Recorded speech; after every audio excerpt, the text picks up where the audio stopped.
Hello friends, जय हिंद to all of you. Welcome back to my channel. कैसे हैं आप लोग? सॉरी, माय चैनल नहीं, आवर चैनल।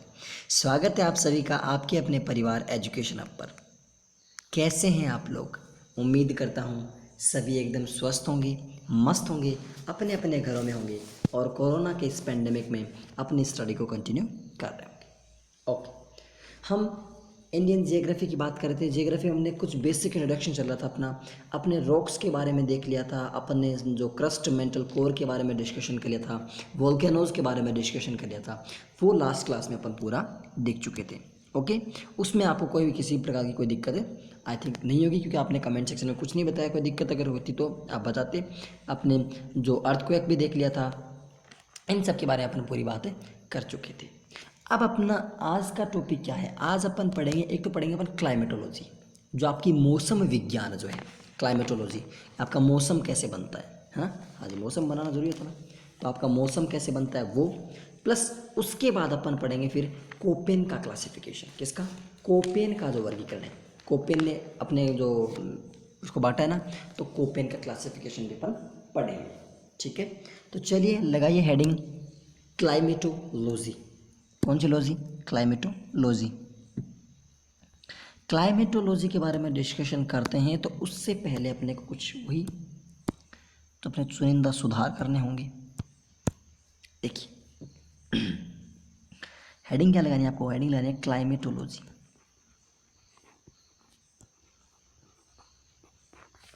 क्लाइमेटोलॉजी, क्लाइमेटोलॉजी का मतलब होता है आपकी मौसम विज्ञान। मौसम विज्ञान क्या होता है? ध्यान से देखो, मौसम के बारे में स्टडी करना। किसके बारे में? जो आपका मौसम है, कि आज मौसम बड़ा बेईमान है। बेईमान नहीं होता है मौसम, बेईमान ईमानदार नहीं होता, इंसान ही बेईमान और ईमानदार होता है। ठीक है ना? तो मौसम के बारे में यदि अपन स्टडी करते हैं ना, तो वो किस में आता है? वो आपका आता है क्लाइमेटोलॉजी में। ठीक है भाई साहब, बात समझ में आ गई। तो जो वायुमंडल है ना, अपना वायुमंडल, उस वायुमंडल क्या होता है? जहाँ पर अपना जो मतलब जो वायु रहती है, वो क्या होता है? आपका वायुमंडल होता है। जहाँ पर मतलब अपने आसपास का चारों तरफ का वातावरण होता है, वो किस में आता है? वो आपका एनवायरनमेंट में आता है। ठीक है ना? उसके बारे में अब क्लाइमेटोलॉजी से पहले बात करते हैं अपन। वायुमंडल क्या होता है? वायुमंडल की जो परतें होती हैं ना, वायुमंडल, तो वायुमंडल की जो आउटर परत है वायुमंडल की जो बाह्यतम आउटर जो परत है, बाह्यमंडल मतलब किसकी? वायुमंडल की बोल दो या फिर पृथ्वी की बोल दो। वायुमंडल या पृथ्वी की जो बाह्यतम परत है, इस बाह्यतम परत की स्टडी, इस बाह्यतम परत की, देखो आज से मैं नोट्स वगैरह लाने मैंने बंद कर दिए। क्यों? क्योंकि आपको इस तरीके से समझाने में अच्छा समझ में आता है। ठीक है ना? तो इस आउटर जो आपकी जो वायुमंडल की जो बाह्यतम परत है, उसकी स्टडी क्या कहलाती है? उसकी स्टडी कहलाती है आपकी एरियोलॉजी। एरोलॉजी क्या कहलाती है? एरोलॉजी। एक मिनट, एरोलॉजी। ओके, एरोलॉजी क्या बोलते हैं? वायुर्विज्ञान। वायुर्विज्ञान अभी क्या है? एरोलॉजी। तो एरोलॉजी अभी क्या होती है कि आपका जो वातावरण होता है, उस वातावरण के जो आपके मतलब जो पृथ्वी का जो आपकी पृथ्वी है, पृथ्वी की जो बाह्यतम वातावरण है, किसका? पृथ्वी का बाह्यतम वातावरण है, उसकी स्टडी क्या कहलाती है? एरोलॉजी कहलाती है। क्या कहलाती है? एरोलॉजी। ठीक है, ये तो आपकी बाह्यतम स्टडी होगी। आपकी जो इंटरनल साइड है, जो आपकी अर्थ की जो इंटरनल साइड है, मतलब आंतरिक परत जो है, उस आंतरिक परत की स्टडी भी तो कुछ ना कुछ तो कहलाती होगी। तो जो पृथ्वी की जो वायुमंडल की जो पास वाली परत है, कौन सी परत? कौन सी परत है? पास वाली परत। ओके, पास वाली बोले तो जो इंटरनल है आपकी, इंटरनल परत की जो स्टडी होती है, वो क्या कहलाती है? वो कहलाती है मेटेरोलॉजी। क्या कहलाती है? Meteorology, metrology. ठीक है, आउटर परत क्या कहलाती है? आउटर कहलाती है आपकी जो एरोलॉजी, और आंतरिक क्या कहलाती है? आंतरिक आपकी कहलाती है मेट्रोलॉजी। क्या कहलाती है? मेट्रोलॉजी। दोनों बातें समझ में आ गई। वायुमंडल की आंतरिक परत का अध्ययन क्या कहलाता है? मेट्रोलॉजी, और बाह्यतम परत का अध्ययन क्या कहलाता है? एरोलॉजी। ओके, इतनी बात हमें पूरी अच्छी तरीके से समझ में आ चुकी है। अब चलते हैं आगे। इसी में कर रहे थे पर यहाँ से क्लाइमेटोलॉजी की बात कर रहे हैं। उसी के। अब बात करते हैं अपने क्लाइमेट में कौन कौन सी गैसेस पाई जाती हैं और कौन कौन सी जगह से कितने कितने मात्रा में पाई जाती हैं, उन गैसेस का डिस्कशन करते हैं। फिर अपन बात करेंगे जो अपने जो मंडल हैं अलग अलग कौन से, जैसे बीडी का मंडल वाला है ना, हाँ तो उनके बारे में। चलिए देखिए ध्यान से, बात करते हैं नाइट्रोजन।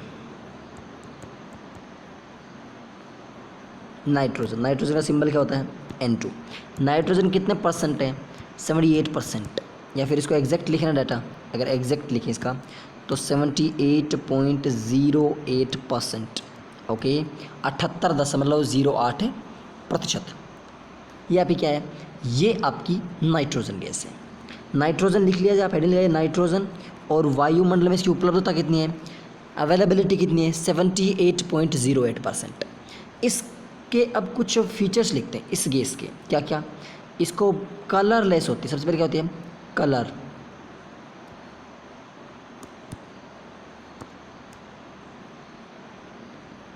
कलरलेस होती है। ओके, कलरलेस होती है, स्मेललेस होती है, रंगहीन, गंधहीन, स्वादहीन, ऐसे बोल दो। टेस्टलेस होती है,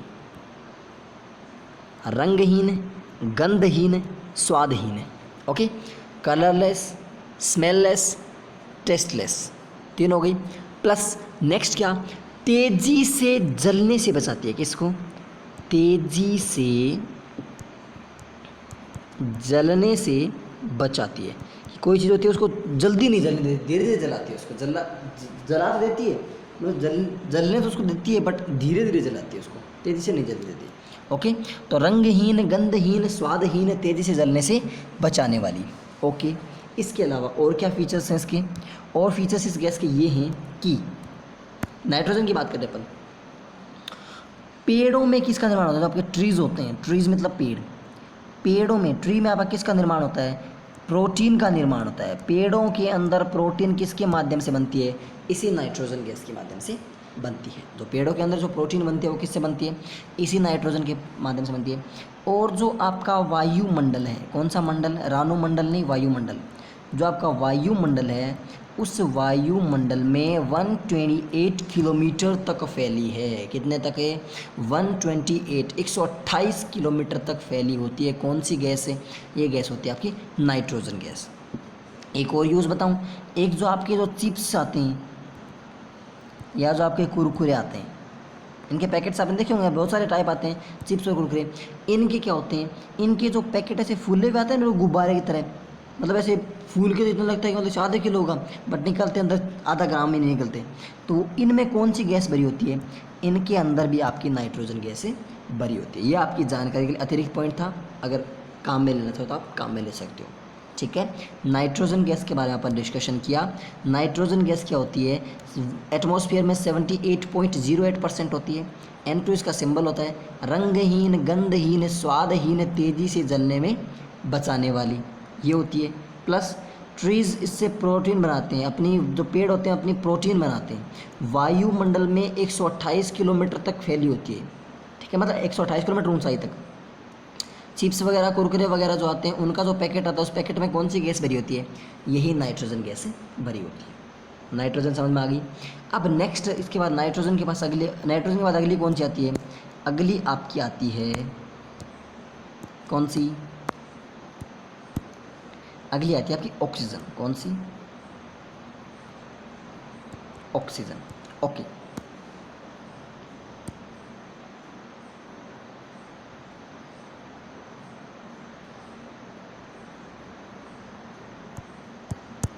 ऑक्सीजन। ऑक्सीजन का क्या है, ऑक्सीजन आपके एटमॉस्फेयर में, वातावरण में अप्रोक्सीमेट 64 किलोमीटर तक, कितने किलोमीटर तक, 64 किलोमीटर तक फैली होती है। नाइट्रोजन कब तक थी, नाइट्रोजन 128 किलोमीटर तक थी, जबकि ऑक्सीजन कहाँ तक है, नाइट्रोजन की आधी यानी कहाँ तक है, कब तक है आपकी 64 किलोमीटर तक। ऑक्सीजन को कैसे लिखते हैं, O2 से लिखते हैं। कैसे लिखते हैं, O2 से। इसकी मात्रा कितनी है, इसकी मात्रा है 20.93, 20.93%। कितनी, 20.93% इसकी मात्रा होती है। ओके, उसके बाद ये क्या होती है, जलाने में सहायक गैस है, खुद नहीं जलती है, जलाने में सहायक गैस होती है। कौन सी, ऑक्सीजन गैस। ठीक है, बात समझ में आ गई। जलाने में सहायक गैस होती है, 64 किलोमीटर तक पाई जाती है, O2 इसका सिंबल है और 20.93% पाई जाती है। और हम जो श्वसन क्रिया करते हैं, मनुष्य जो श्वसन क्रिया करता है, उस श्वसन क्रिया में जो इनहेल करते हैं अपन, श्वास को अंदर लेते हैं, उसके अंदर अपन कौन सी गैस अंदर लेते हैं? ऑक्सीजन गैस अपन अंदर लेते हैं। और बाहर कौन सी छोड़ते हैं? Carbon dioxide. जबकि पौधे उल्टा करते हैं, पौधे ऑक्सीजन दिन में ऑक्सीजन अंदर लेते हैं, अंदर ऑक्सीजन बाहर छोड़ते हैं और कार्बन डाइऑक्साइड अंदर लेते हैं। जबकि रात में ऑक्सीजन उल्टा, पौधे उल्टा कर लेते हैं, रात में कार्बन डाइऑक्साइड बाहर छोड़ते हैं और ऑक्सीजन अंदर लेते हैं। लेकिन पीपल एकमात्र ऐसा पेड़ है जो 24/7 आपकी ऑक्सीजन प्रोवाइड करता है, इसलिए हम पीपल को देवता मानते हैं। ऑक्सीजन समझ में आ गई, ऑक्सीजन हो गई, नाइट्रोजन हो गई। नेक्स्ट अपनी 3 नंबर आती है ऑर्गन, आर्गन, जिसको अपन आर्गन बोलते हैं। आर्गन, आर्गन क्या है? आर्गन की मात्रा पाई जाती है 0.93%। कितनी? 0.93%। ओके, ठीक है। उसके बाद आती है कैसी गैस है आर्गन? आर्गन एक अक्रिय गैस है। कैसी गैस है? अक्रिय गैस। अक्रिय गैस होती है, इसकी कोई किसी टाइप की कोई क्रिया नहीं करती है, अक्रिय गैस होती है। बस आर्गन के बारे में इतना ही सफिशिएंट रखना। ओके। और अगर साइंस के लैंग्वेज में चलना चाहो तो साइंस में क्या है, ये पीरियोडिक टेबल के जो अपना लास्ट वाला है ना, जो आवर्त, उसमें पाई जाती है, जो वर्ग होता है लास्ट वाले 18वें वर्ग में पाई जाती है। उसके बाद क्या आता है? उसके बाद अंतिम अपनी गैस एक और आती है इम्पोर्टेंट, कौन सी? CO2। CO2 बोले तो carbon dioxide. Carbon dioxide कितने प्रतिशत पाई जाती है? 0.036%।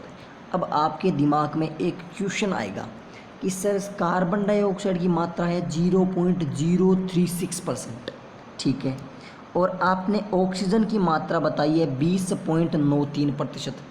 फिर हम ये क्यों कहते हैं, इससे तो बहुत ज़्यादा है, इससे तो लगभग 20% ज़्यादा होगी ऑक्सीजन, तो फिर हम ये क्यों कहते हैं कि हमारी कार्बन डाइऑक्साइड ज़्यादा है, इसलिए आप प्रदूषण कम करना चाहिए? तो हम प्रदूषण कर सकते हैं, इसमें क्या दिक्कत है? हम बताएंगे क्यों कहते हैं, ठीक है। इसके बारे में आपको रीज़न अभी देंगे, अभी चलते हैं इसके बारे में। अभी बात करते हैं कार्बन डाइऑक्साइड की। कार्बन डाइऑक्साइड सबसे भारी गैस है, बड़ी मोटी है, सबसे भारी गैस। कौन सी गैस है? सबसे भारी गैस है कार्बन डाइऑक्साइड। अतः कौन सी? अतः जो आपका, इसलिए इसका रीज़न आपको बाद में बताऊँगा, ये बात बताऊँ। सबसे भारी गैस है, अतः वातावरण में, ध्यान से समझ ना, अतः वातावरण में निचली परत में पाई जाती है। कौन सी परत में? निचली परत में पाई जाती है। अतः वातावरण की कौन सी परत में पाई जाती है? अतः वातावरण की निचली परत में पाई जाती है। अब समझ में आ गया कि ऑक्सीजन तो आपकी ऊपर तैरती रहती है, जबकि ये जो ये इतना परसेंट है ना, ये नीचे ही रहता है सारा का सारा। ऑक्सीजन तो फिर भी ऊपर चली जाती है, ठीक है। और ऑक्सीजन जो है ना, ऑक्सीजन पूरी जो 20% है ना, वो 20% हवा में ऐसे नहीं है, कुछ एक आपके जो बहुत सारे तो आपके जल में है। जल में क्या होता है? अपना पानी कैसे होता है? पानी क्या होता है आपका? पानी होता है H2O। ओके, इसमें जो ऑक्सीजन है ना, वो ऑक्सीजन भी उसी में काउंट होती है, ठीक है ना। CO2 के अंदर जो ऑक्सीजन है वो भी उसी में काउंट होती है। और जो आपकी ये जो नाइट्रस ऑक्साइड होते हैं, N2O, नाइट्रोजन ऑक्साइड, इनकी सबकी ऑक्सीजन इसमें काम आती है, ठीक है ना। इसीलिए तो अपन कहते हैं ना कि प्रदूषण कम करना चाहिए, क्योंकि जो कार्बन डाइऑक्साइड है ना, ये एक तो कार्बन जला, उसने जलने के लिए ऑक्सीजन काम में ली, वो तो पहली बात तो यहाँ से कम कर दी, और फिर कार्बन डाइऑक्साइड और बना दी, तो डबल नुकसान हो किसको हो रहा है? ऑक्सीजन को डबल नुकसान हो रहा है। यानी ऑक्सीजन से पैसे भी ले लिए और ऑक्सीजन का नुकसान भी कर दिया, ठीक है ना, वो बात हो गई। ओके, तो क्या होता है? कार्बन डाइऑक्साइड सबसे भारी गैस होती है, तो वातावरण की निचली परत में पाई जाती है। निचली परत बोले तो क्या होगा? निचली परत बोले तो अप्रोक्सीमेट 32 किलोमीटर, 32 किलोमीटर तक। कितने किलोमीटर तक? 32 किलोमीटर तक पाई जाती है। और ये क्या करती है? ये CO2 जो है ना, CO2, ये जो आपकी सनरेज होती हैं, जो सूर्य की जो किरणें होती हैं, सनरेज बोले तो किरण किसकी? कि तू है मेरी किरण। सूर्य की किरणों को आने देती है कि आने दो मत रोको उसे, कि सूर्य की किरणों को आने देती है मगर इनको बुला तो लेती है, बुलाती है मगर जाने का नहीं। इसलिए कहते हैं तो बुला तो लेती है मगर इनको जाने नहीं देती। सूर्य की किरणों को बुला तो लेती है मगर इनको वापस नहीं जाने देती। अब तो क्या दिक्कत होगी, सूर्य की किरणें क्या दिक्कत होगी वापस नहीं जाने देती? वापस नहीं जाने देती तो कुछ कुछ होता है। क्या होता है? मान लीजिए ये आपकी कार्बन डाइऑक्साइड की परत है और ये अपनी धरती माता तू बड़ी तुझ से बड़ा न कोई, उठ सवेरे पाँव धरूं बाल नवा का होए, ये आपकी पृथ्वी है। यहाँ से सूर्य देवता अपना कहर बरपा रहे हैं, गर्मी बहुत भयंकर है, तो यहाँ से सूर्य की किरणें आई, यहाँ पर पहुँच तो गई, कार्बन डाइऑक्साइड नहीं रोका, लेकिन जब ये टकरा कर यहाँ से वापस जाना चाहेंगी तो नहीं जा पाएंगी, तो वापस आएंगी ऐसे ऐसे ऐसे ऐसे ऐसे ऐसे ऐसे ऐसे ऐसे। कहाँ घूमती रही, कहाँ घूमती रही? इसी जगह पे। कहाँ पे? इस जगह पे घूमती रही। और इसी जगह पे तो अपना सर्वाइवल रहता है। हम क्या करते रहते हैं, हम यहीं पर तो रहते हैं ना पृथ्वी के ऊपर। तो इसको क्या बोलते हैं? This process is called green house effect. इसलिए हमने ग्रीन कलर का इस्तेमाल किया इसे, ग्रीन हाउस इफेक्ट। ग्रीन हरित गृह प्रभाव। कौन सा प्रभाव? हरित गृह प्रभाव कहते हैं। हरित गृह प्रभाव के लिए कौन सी गैस जिम्मेदार होती है? आपकी यही कार्बन डाइऑक्साइड जिम्मेदार होती है। और इसी के कारण कौन सा एक और रीज़न होता है आपका, कौन सा? Global warming. ग्लोबल वार्मिंग यानी इसको क्या बोलते हैं? पृथ्वी ऊष्मन या फिर तापन बोल दो, मतलब ग्लोबल वार्मिंग से याद रखो, ग्लोबल वार्मिंग। अब हिंदी नहीं पता मैं तो। ग्लोबल वार्मिंग, ग्लोबल वार्मिंग का भी कौन सा कारण है? यही कार्बन डाइऑक्साइड जिम्मेदार है। तो एक कार्बन डाइऑक्साइड कितने घरों में आग लगाई, सोचो। वैसे तो आग बुझाती है लेकिन कांड करिए ज़बरदस्त वाला। चलिए अब देखते हैं एक बार वापस से गैसेस को। नाइट्रोजन। नाइट्रोजन के बारे में हमने क्या देखा? नाइट्रोजन के बारे में देखा कि वायुमंडलीय मात्रा कितनी इसकी? 78.08%। रंगहीन, गंधहीन, स्वादहीन होती है और तेज़ी से जलने से रोकती है, तेज़ी से जलने से रोकती है। नेक्स्ट अपनी क्या, जो जो पेड़ होते हैं, पेड़ अपने प्रोटीन किसके माध्यम से बनाते हैं? नाइट्रोजन के माध्यम से। वायुमंडल में 128 किलोमीटर तक पाई जाती है। और जो चिप्स और कुरकुरे के जो पैकेट आते हैं उनके अंदर भी कौन सी गैस भरी होती है? नाइट्रोजन। ऑक्सीजन की अपन ने बात की, ऑक्सीजन अप्रोक्सीमेट 64 किलोमीटर तक पाई जाती है और 20.93% पाई जाती है। O2 इसका सिंबल है। जलाने में सहायक होती है और श्वसन के लिए भी हम ऑक्सीजन काम में लेते हैं, जो रेस्पिरेशन करते हैं उसके लिए। ऑर्गन की बात करते हैं, आर्गन की जो अक्रिय गैस है और कितनी पाई जाती है? 0.93%। यदि पूछे कि वायुमंडल में तीसरी मात्रा में गैस ज़्यादा कौन सी पाई जाती है, तो number 1 N2, number first nitrogen मतलब N2, नंबर 2 मतलब ऑक्सीजन मीन्स O2 और नंबर 3 मीन्स ऑर्गन मतलब AR। ओके। नेक्स्ट है अपनी CO2। CO2 इसको बोलते हैं कार्बन मोनोऑक्साइड, कार्बन डाइऑक्साइड। सबसे भारी गैस होती है, अतः वातावरण की निचली परत में रहती है और इसकी मात्रा होती है 0.36%। ओके। नेक्स्ट उसके बाद अगली बात, ये 32 किलोमीटर तक पाई जाती है वायुमंडल में। और ये जो सूर्य की आने वाली किरणें होती हैं उन किरणों को पृथ्वी तक आने से रोकती है और अभी ग्लोबल वार्मिंग के लिए और हरित गृह प्रभाव के लिए जिम्मेदार होती है। ओके। अगर चाहो इस चीज़ का स्क्रीनशॉट लेना तो ये लीजिए, आपको अपने स्क्रीनशॉट ले सकते हो। ये लो आराम से। ज़्यादा बड़ा हो गया, थोड़ा छोटा कर देते हैं। आराम से इसका स्क्रीनशॉट आप ले सकते हो। ओके। इस इतनी सी बात को समझने में पूरा टाइम लग गया। अब किसकी बात करेंगे? अब ध्यान से देखेंगे अगली बात को। किसकी बात को? अगली बात को देखने चलते हैं यहाँ से वापस। क्या करते हैं? कुछ बड़ा करते हैं। ध्यान से देखिएगा।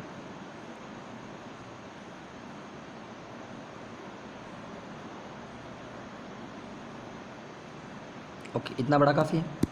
हाँ जी, इतना बड़ा काफ़ी है। तो ये लीजिए और ये लीजिए, तो ये लिया, यहाँ लेते हैं, थोड़ा और नीचे कर लेते हैं इसको। हाँ जी, अब देखते हैं इसको अब सल्टाते हैं। ये आपका क्या है?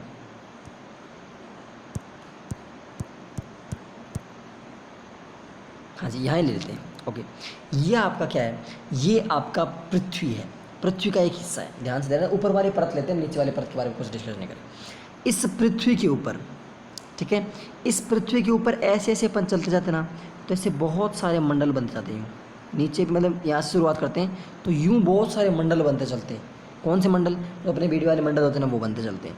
तो यहाँ से अपन ऊपर तक जाते हैं तो बहुत सारे आते हैं। कितने मंडल आते हैं? बहुत सारे मंडल आते हैं। एक एक के बारे में मैं आपको बताता चलता हूँ और हम डिस्कशन करते हैं। पहले तो अपन जितने मंडल हैं उन सबको याद करेंगे। कितने मंडल हैं? 6। तो 6 बनाते हैं पहले। तो कितने?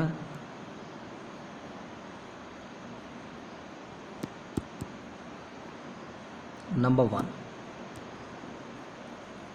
एक हो गया ना। अब नेक्स्ट अगला,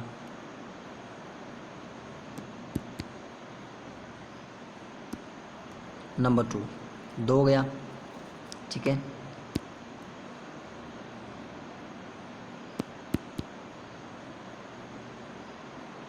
नंबर 3, यही ये इसलिए कहता था मैं कि जो मैथ्स वाले होते हैं ना, वो जियोग्राफी अच्छे से समझा सकते हैं। नेक्स्ट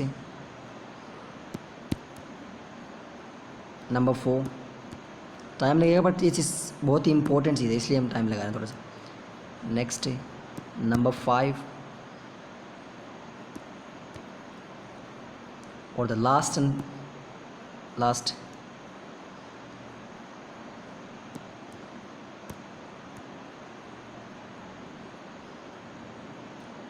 हाँ जी, ये बिल्कुल फिट हो गया ना। नंबर 6। ओके, ये आपके 6 हो गए। इसको थोड़ा सा और छोटा कर लेते हैं ताकि यहाँ से अजीब नहीं लगे। ओके, अब देखो ध्यान से, वाईफाई से लग रहा है, वाईफाई का पासवर्ड सा लग रहा है ना, बिल्कुल ऐसे वाईफाई जाता है जैसे। आपको ऐसे बनाना है इसको। आप थोड़े थोड़े गैप मेंटेन कर लीजिएगा। मैं यहाँ पे जो नीचे वाला इसके पास लिख दिए टी, या टी नहीं लिखो तो ऐसे याद रख लो, एक फॉर्मूला याद रख लो। क्या? EIMST, ए मिस्टर, EIMIST, ए मिस्टर। ध्यान से समझो इसको, गौर से देखिए इन 5 अक्षरों को। ऊपर से शुरुआत कर दीजिए, एक एक उठा के चिपका दीजिए। चलिए,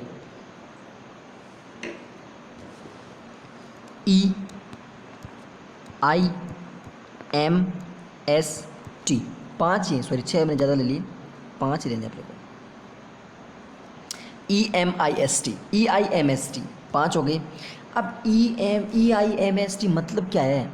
चलिए हम बताते हैं, एक एक का मतलब बताते हैं, गौर से देखने का। नंबर 1 ई बोले तो एक्सोस्फीयर। कौन सा स्फीयर? एक्सोस्फीयर। एक्सोस्फीयर मीन्स बहिर्मंडल। अब आप इसे कोष्टक में उसे लिख सकते हो यहाँ पे। अब इसके जो ये लिखा ना आपने, इसके कोष्टक में यहाँ पे लिख देना एक्सोस्फीयर यानी बहिर्मंडल। ई का मतलब एक्सोस्फीयर मीन्स बहिर्मंडल, ठीक है। ई का मतलब हमें समझ में आ गया। ई के बाद क्या था? आई। आई का मीन्स क्या था? आयनोस्फीयर। आयनोस्फीयर, आयनोस्फीयर बोले तो आयन मंडल। कौन सा मंडल? आयन मंडल, आयनोस्फीयर हो गया। ई का मतलब एक्सोस्फीयर, आई का मतलब ionosphere. Got the point. Next third one is the, तीसरा क्या है? तीसरा अपना ये है, तीसरा क्या है? तीसरा अपना एम। एम बोले तो मीजोस्फीयर। मीजोस्फीयर, मीजोस्फीयर मीन्स मध्यमंडल। मीजोस्फीयर मीन्स मध्यमंडल। EIM। Next S. S means stratosphere. Stratosphere means समताप मंडल। स्ट्रेटोस्फीयर मीन्स समताप मंडल। 4 हो गई। S. E means exosphere. I means ionosphere, बहिर्मंडल आयन मंडल। फिर मध्यमंडल मीजोस्फीयर, स्ट्रेटोस्फीयर समताप मंडल।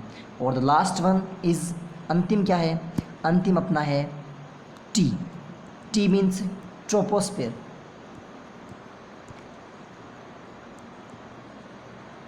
ट्रोपोस्फीयर बोले तो क्षोभ मंडल। कौन सा मंडल? क्षोभ मंडल। और एक छठा आप लिखो अगर अनुमंडल और लिख लो, है ना, वो आपकी मर्जी पे डिपेंड करता है। कितने मंडल हो गए? 5 मंडल हो गए। अब 5 मंडल थान रहे, एक मंडल आवे 23 रुपया हूँ, 23 गुना 5 कितना हो गया? 20 पंजे 100 और 5 3 15, तो 115 रुपया मंडल आ गया। ठीक है ना। अब एक को देखते हैं। अरे ये तो वो आता है, पता नहीं 2-3 मंडल आते हैं, कौन कौन से आते हैं पता नहीं, नाम जाने कौन कौन से आते हैं। अब चलते हैं, देखते हैं, एक एक की बात करते हैं। ई मीन्स एक्सोस्फीयर, बहिर्मंडल। आई मीन्स आयनोस्फीयर, मतलब आयन मंडल। एम मीन्स मीजोस्फीयर, मतलब मध्य मंडल। एस मीन्स स्ट्रेटोस्फीयर, मतलब समताप मंडल। और टी मीन्स ट्रोपोस्फीयर, मतलब आपका क्षोभ मंडल। 5 मंडल हो गए। कितने मंडल हो गए? 5 मंडल हो गए। पांचों के पांचों पानी में रहते हैं, है ना। ध्यान से देखो, ये पृथ्वी के ऊपर पाए जाते हैं। कहाँ पाए जाते हैं? पृथ्वी के ऊपर पाए जाते हैं। कैसे पाए जाते हैं? आपको जैसे से लिखवाया ना कि मतलब ये आपकी पृथ्वी है। कैसी है? ये आपकी, यहाँ पे आपकी क्या है? यहाँ पे आपकी पृथ्वी है। ओके, ये आपका पृथ्वी का भाग है। पृथ्वी के सबसे पास में कौन सा? क्षोभ मंडल। क्षोभ के बाद कौन सा? समताप मंडल। समताप के बाद कौन सा? मध्य मंडल, आयन मंडल, और अंतिम कौन सा? बहिर्मंडल। ऐसे आपके 6 के 6 मंडल पाए जाते हैं। ठीक है, ये बात आपको समझ में एग्जैक्टली आपके लैंग्वेज में समझ में आ जानी चाहिए। अगर यहाँ तक समझ में आ गया है तो मुझे थम्स अप कर दीजिए। अब हम चलते हैं आगे। अब आपको समझाते हैं एक एक मंडल कि इनका मतलब क्या है, कौन सा मंडल क्या काम करता है। तो नंबर 1 हेडिंग लगा लीजिए आप, क्षोभ मंडल, ट्रोपोस्फीयर।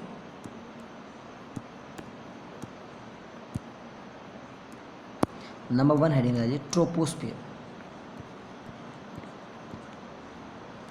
मीन्स क्षोभ मंडल। कौन सा मंडल?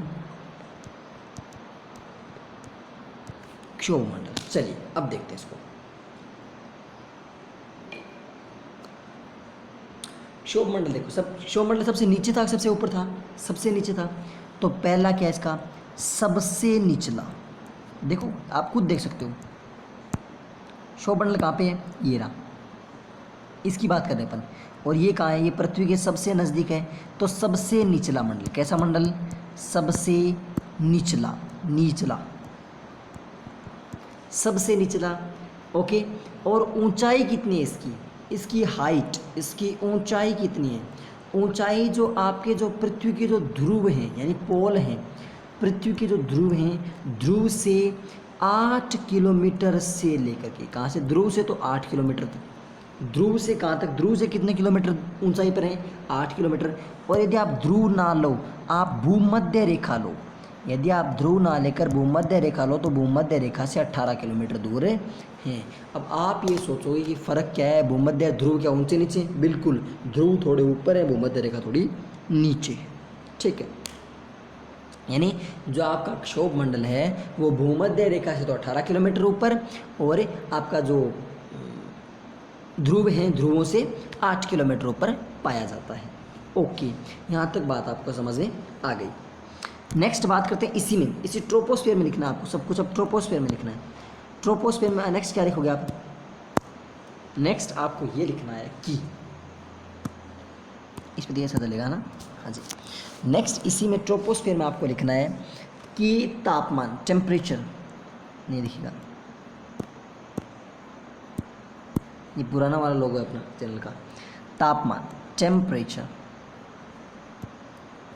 तापमान क्या होता है? तापमान 1 किलोमीटर जाने पर, कितना? 1 किलोमीटर कहाँ जाने पर? ऊपर की तरफ जाने पर। कब की बात है ये?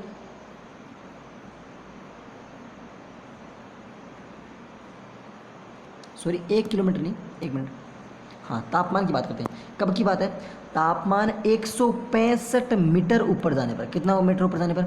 165 मीटर यदि ऊपर जाते हैं ना, तो 1 डिग्री सेंटीग्रेड तापमान क्या हो जाता है? 1 डिग्री सेंटीग्रेड तापमान कम हो जाता है। यानी अगर अपन पृथ्वी से चले 8 किलोमीटर तक क्षोभ मंडल है, पृथ्वी से 165 मीटर ऊपर गए तो 1 डिग्री कम हो जाएगा, फिर अगले 165 गए तो फिर 1 मीटर कम हो जाएगा, फिर अगले 165 गए फिर 1 डिग्री सेंटीग्रेड कम हो जाएगा। यानी 165 मीटर पर कितना डिग्री सेंटीग्रेड? 1 डिग्री सेंटीग्रेड कम हो रहा है। अब कितना? इसको 1 किलोमीटर बनाऊं तो 1 किलोमीटर यदि अपन ऊपर चले जाते हैं, पृथ्वी से अपन अप्रोक्सीमेट 1 किलोमीटर ऊपर चले जाते हैं, तो लगभग 6.4 डिग्री सेंटीग्रेड तापमान आपका कम हो जाता है। यदि पृथ्वी से अपन 1 किलोमीटर ऊपर चले जाते हैं, कितना डिग्री तापमान कम हो जाता है अपना? लगभग 6 डिग्री 4 मिनट, यानी 6.4 डिग्री सेंटीग्रेड तापमान कम हो जाता है। इतना तापमान क्या हो जाता है? कम। और अप्रोक्सीमेट आपकी जो 8 किलोमीटर की जो आपकी रेंज है हाईएस्ट, इस ऊंचाई में, इस क्षोभ मंडल में क्या होता है? जो आपकी सभी मौसमी घटनाएं होती हैं, सभी मौसमी बोले तो संतरा, संतरा बोले तो माल्टा, माल्टा बोले तो ऑरेंज, सभी मौसमी घटनाएं कौन सी? जो मौसम संबंधी जो घटनाएं हैं, सभी की सभी मौसमी घटनाएं कौन से में होती हैं? इसी क्षोभ मंडल में होती हैं। मौसमी घटनाएं बोले तो जैसे बिजली का कड़कना, किसका? बिजली, बिजली गिरी रे, बिजली गिरी, बिजली का कड़कना। दूसरा रेनिंग, बारिश का होना, ये मौसम की बारिश या बारिश का पानी।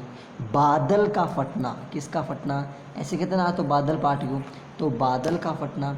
ये सब किस में आते हैं? आंधी का आना। ये कौन से मंडल में आते हैं? सारी की सारी घटनाएं कौन से मंडल में होती हैं? जितनी भी मौसमी घटनाएं होती हैं वो आपके क्षोभ मंडल में होती हैं। और इन्हीं मौसमी घटनाओं से बचने के लिए, इन्हीं मौसमी घटनाओं से बचने के लिए जो आपके जो एयरप्लेन्स हैं, कौन से प्लेन्स हैं? एरोप्लेन जो हैं वो आपके क्षोभ मंडल में नहीं चलते हैं। कौन से मंडल में नहीं चलते हैं? एरोप्लेन्स आपके क्षोभ मंडल में ना चल करके इससे ऊपर वाला जो मंडल है, कौन सा? समताप मंडल, उसमें चलते हैं। ठीक है ना? वो अभी जब समताप मंडल आएगा तब आपको बता दिया जाएगा। क्षोभ मंडल पूरा समझ में आ गया? कोई भी दिक्कत आपको नहीं होनी चाहिए। क्षोभ मंडल में कोई दिक्कत नहीं है तो नेक्स्ट हेडिंग लगाइए आप समताप। अब क्षोभ मंडल आपका समझ में आ चुका है पूरा, कोई दिक्कत आपको नहीं होनी चाहिए। अब अपन कौन से पे चलते हैं? अब चलेंगे इस मंडल पे। दूसरा मंडल कौन सा आपका? ये वाला। कौन से पे चलेंगे अपन? इस पे। और ये कौन सा है? यहाँ से चलते चलते एक ही को मिटाते चलते हैं और आपको समझाते चलते हैं। ठीक है, हेडिंग है ये समताप मंडल। कौन सा मंडल? समताप मंडल। समताप बोले तो स्ट्रेटोस्फीयर, STRATOSPHERE, स्ट्रेटोस्फीयर। समताप मंडल क्या होता है? टेम्परेचर समान रहता है। समताप मीन्स तापमान क्या रहता है? हमेशा समान रहता है। चलिए देख लेते हैं तापमान कैसे समान रहता है। हमारा तो नहीं रहता, आज तक नहीं रहा, कैसे रहता है फिर? गौर से देखिए इस मंडल को, स्ट्रेटोस्फीयर की बात कर रहे हैं अपन। चलिए, समताप मंडल किस किस के बीच में पाया जाता है? किस किस के बीच में? आप खुद बताओगे किस किस के बीच में। नीचे तो कौन सा मंडल हो गया? नीचे तो आपका हो गया ट्रोपोस्फीयर यानी क्षोभ मंडल, और ऊपर कौन सा हो गया? मीजोस्फीयर। तो कौन कौन से मंडल के बीच में हो गया आपका? क्षोभ मंडल। कौन सा मंडल? क्षोभ मंडल और आपके मध्य मंडल के बीच में होता है। कौन से मंडल के? क्षोभ मंडल और मध्य मंडल के बीच में रहता है। ओके, ये ध्रुव हो या भूमध्य रेखा हो, उनसे अप्रोक्सीमेट 50 किलोमीटर की दूरी पर रहता है। ध्रुव या भूमध्य रेखा से लगभग 50 किलोमीटर की दूरी पर रहता है। और समताप मतलब है तो इसका टेम्परेचर क्या रहता है? हमेशा समान रहता है, तापमान में कोई बदलाव नहीं होता। क्षोभ मंडल में क्या हो रहा था? पर 165 मीटर पे 1 डिग्री सेंटीग्रेड या फिर पर 1 किलोमीटर पर आपका लगभग 6.4 डिग्री सेंटीग्रेड तापमान बढ़ रहा था। लेकिन यहाँ पर तापमान आपका क्या रहता है? समान रहता है। क्षोभ मंडल और मध्य मंडल के बीच में लगभग 50 किलोमीटर की दूरी पर पाया जाता है और तापमान समान रहता है, कोई भी मौसमी घटना नहीं होती। इसलिए जो आपके हवाई जहाज़ हैं, कौन से जहाज़ हैं? जो आपकी हवाई जहाज़ ऊपर उड़ते ना हवा में, उन्हें क्या बोलते हैं? चिलगाड़ी बोलते हैं, चिलगाड़ी, है ना? वो हवाई जहाज़ इसी स्ट्रेटोस्फीयर में उड़ते हैं, इसी स्ट्रेटोस्फीयर में उड़ते हैं। 2 मंडल आपके पूरे समझ में आ जाने चाहिए। 2 मंडल आपने पूरे खींच दिए। ठीक है, कौन कौन से खींच दिए आपने? ध्यान से समझ चलिए। इसकी बात हटाते हैं इसको, तो यहाँ से एक्स्ट्रा चीज़ें हम सारी हटती चलेंगे धीरे धीरे। एक एक मंडल अपन पढ़ते चल रहे हैं और बाकी सारा साफ करते चल रहे हैं। हमने ट्रोपोस्फीयर पूरा पढ़ लिया, मीजोस्फीयर पूरा, सॉरी जो स्ट्रेटोस्फीयर पढ़ लिया और आपका मीजोस्फीयर पढ़ लिया। नहीं, ट्रोपोस्फीयर पढ़ लिया और स्ट्रेटोस्फीयर पढ़ लिया, दो पढ़ लिए। क्षोभ मंडल और समताप मंडल अपने पढ़ लिए। ठीक है भाई साहब, पढ़ लिए। तो अब तीसरा मंडल आता है। तीसरा मंडल कौन सा? ओजोनोस्फीयर। कौन सा? ओजोन मंडल। अब ओजोन मंडल तो लिखवाया नहीं, ओजोन मंडल तो लिखवाया नहीं ना, तो कहाँ से आ गया ओजोन मंडल? देखो हम बताते हैं। अब इस डायग्राम को याद रखना है, डायग्राम तो आपको बार बार बस ये इसी पे चलना है, इसलिए डायग्राम को याद रखने की इतना कोई भी जरूरी नहीं है। तो फिर मतलब क्या, डायग्राम को याद भी नहीं रखना और आप नया नाम भी दें ओजोन मंडल। चक्कर क्या है, चाहते क्या हो? हम ये चाहते हैं, देखो ध्यान से देखो क्या बात कर रहे हैं। जो आपका कौन सा, ये आपका समताप मंडल था। कौन सा मंडल था? समताप मंडल। और ये आपका कौन सा मंडल आएगा? अब आपका मध्य मंडल आएगा।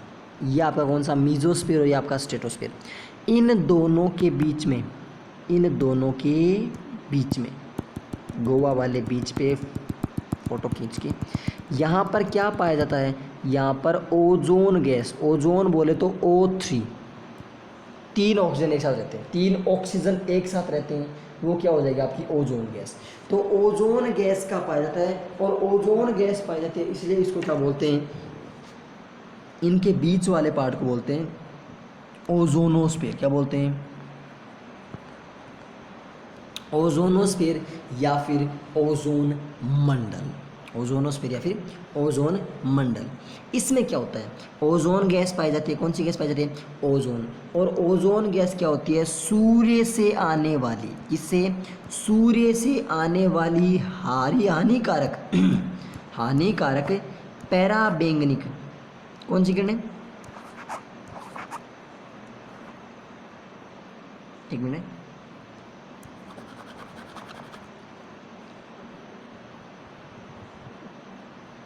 हाँ जी,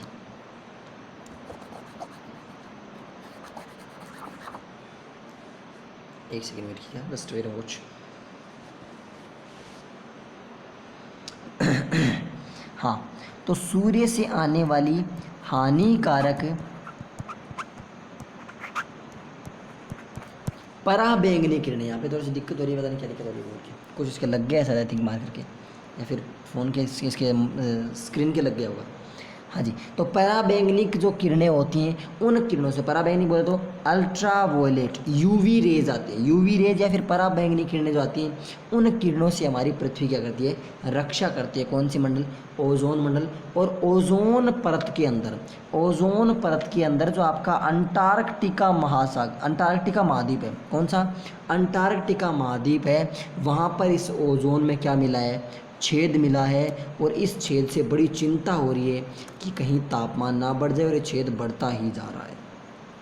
और अगर ओजोन परत नहीं रही तो अपनी जो ये अल्ट्रा वायलेट रेज है ना, ये डायरेक्ट पृथ्वी पे आ जाएंगी, और ये अल्ट्रा वायलेट रेज जो हैं वो कैंसर कारक होते हैं, ट्यूमर्स बनाते हैं, कैंसर्स बनाते हैं, कैंसर बनाते हैं इंसान में।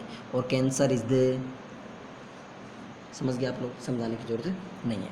3 मंडल हो गए, क्षोभ मंडल हो गया, समताप मंडल हो गया, ओजोन मंडल हो गया। ओजोन मंडल बस नाम मात्र का मंडल था, लेकिन मंडल अपने 5 ही मुख्य थे, लेकिन ओजोन को भी अपन काउंट कर लेते हैं। ठीक है, अब चलते हैं अगले। अगला अपना चौथा मंडल कौन सा है? चौथा मंडल है मीजोस्फीयर। मीजो, मीजो बोले तो मध्य मंडल। कौन सा मंडल? मध्य मंडल के बारे में बात करते हैं। मीजोस्फीयर क्या था? ये कब कहाँ तक होता है? अप्रोक्सीमेट 80 किलोमीटर तक, 80 किलोमीटर तक होता है। और यहाँ पर क्या रहता है? यहाँ पर तापमान बहुत कम रहता है। यहाँ पर -100 डिग्री सेंटीग्रेड तापमान रहता है। तापमान कितना रहता है? तापमान यहाँ पे बहुत कम रहता है, और -100 डिग्री सेंटीग्रेड रहता है। और कौन कौन से मंडल के बीच में पाया जाता है? ये आयन मंडल और आपकी समताप मंडल बोल दो। आयन मंडल और समताप मंडल के बीच में रहता है। आयन मंडल और समताप मंडल के बीच में रहता है। ठीक है, मीजोस्फीयर की बात हो गई। मीजोस्फीयर मध्य में होता है, लगभग 80 किलोमीटर ऊंचाई तक। कौन सी कितने किलोमीटर तक? 80 किलोमीटर की। क्षोभ मंडल लगभग आपके 8 या 10 किलोमीटर तक। 8 या 18 किलोमीटर तक। फिर आपका समताप मंडल अप्रोक्सीमेट 50 किलोमीटर तक, और आपका जो ये मध्य मंडल है लगभग 80 किलोमीटर तक आपका पाया जाता है। और इसका तापमान बहुत कम रहता है, माइनस में 100 डिग्री सेंटीग्रेड तक इसका तापमान है चला जाता है। ओके, इतनी बात आपको समझ में आ जानी चाहिए। जब यहाँ तक की सारी बातें आपको समझ में आ चुकी हैं, अब चलते हैं अपन आगे। आगे किसकी बात करेंगे? नेक्स्ट अपना कौन सा 5 नंबर मंडल कौन सा है? 5 नंबर है आपका आयन मंडल, आयनोस्फीयर। कौन सा स्फीयर? आयनोस्फीयर या फिर आयन मंडल। ठीक है, 5 नंबर आयनोस्फीयर क्या होता है? ये किस किस के बीच में पाया जाता है? सोच लो। एक तो आपका मीजोस्फीयर, मीजो और आपका एक्सो, जो मध्य मंडल है और जो आपका बहिर्मंडल है, इन दोनों के बीच में कौन सा पाया जाता है? आपका आयन मंडल पाया जाता है। कौन सा मंडल पाया जाता है? आयन मंडल पाया जाता है। ठीक है, कितने किलोमीटर तक होता है? 80 से लेकर के 400 किलोमीटर तक। कितने से? 80 to 400 किलोमीटर तक पाया जाता है। कौन सा मंडल? आयन मंडल। 80 से लेकर के 400 किलोमीटर तक कौन सा मंडल पाया जाता है? आयन मंडल पाया जाता है। इसमें क्या होते हैं? जितने भी आपके जो सैटेलाइट्स होते हैं जो सैटेलाइट होते हैं वो इसमें रहते हैं। जो आपके रेडियो स्टेशन है, कौन से? जो रेडियो वेव्स आती हैं, रेडियो वेव जो रेडियो तरंगें होती हैं वो इसमें चलती हैं। देखो आयन मंडल में क्या होता है? आयन्स होते हैं और यहाँ पर और उनको कुछ डिस्टर्ब नहीं करता, तो आपस में क्या होती है? वहाँ पे तरंगें चलती रहती हैं। ठीक है ना, तो रेडियो वेव्स वहाँ पे चलती हैं और सैटेलाइट जो आपके उपग्रह जो है ना, वो उपग्रह भी आपके इस आयन मंडल में रहते हैं। उपग्रह कहाँ पे रहते हैं? आयन मंडल में रहते हैं। अब देखो नेक्स्ट बात करते हैं। नेक्स्ट किसकी? एक इसी में एक इंपॉर्टेंट पॉइंट लिख लीजिएगा, आपको समझने की उसको जरूरत नहीं है, सिर्फ आपको याद करना है वो चीज़। समझने बैठोगे तो पूरा दिन निकल जाए। क्या है? इसमें 2 चीज़ें पाई जाती हैं, और अगर नहीं समझ में आए ना, ज़्यादा ही नहीं समझ में आए ना, तो अगले वीडियो में आप मेरे को याद दिला देना, मैं आपको बता दूँगा। ठीक है ना। ओरोरा बोलोसिस। कौन सा? ओरोरा बोरेलिसिस एंड ओरोरा बोरेलिसिस और ओरोरा ओस्मोसिस।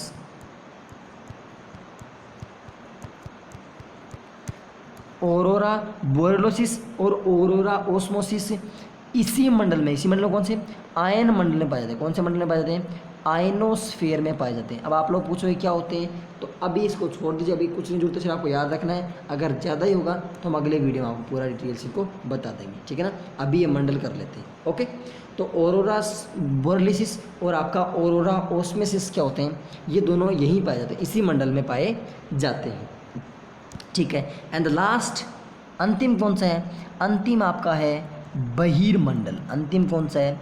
बहिर्मंडल, जिसको बोलते हैं एक्सोस्फीयर। क्या बोलते हैं? बहिर्मंडल या फिर एक्सोस्फीयर। ये क्या होता है? ये किससे ऊपर पाया जाता है? ये आयनोस्फीयर से ऊपर पाया जाता है। बात यहाँ पे ख़त्म हो गई पूरी इस मंडल के बारे में। आपकी जो पृथ्वी के जितने भी जो मंडल थे, पाँचों के पाँचों मंडल आपको पूरे मैंने बता दिए। कितने मंडल बता दिए? पाँचों के पाँचों मंडल आपको मैंने बता दिए। मीजोस्फीयर से अपन बात करते हैं। पहली बात ये देखो, ये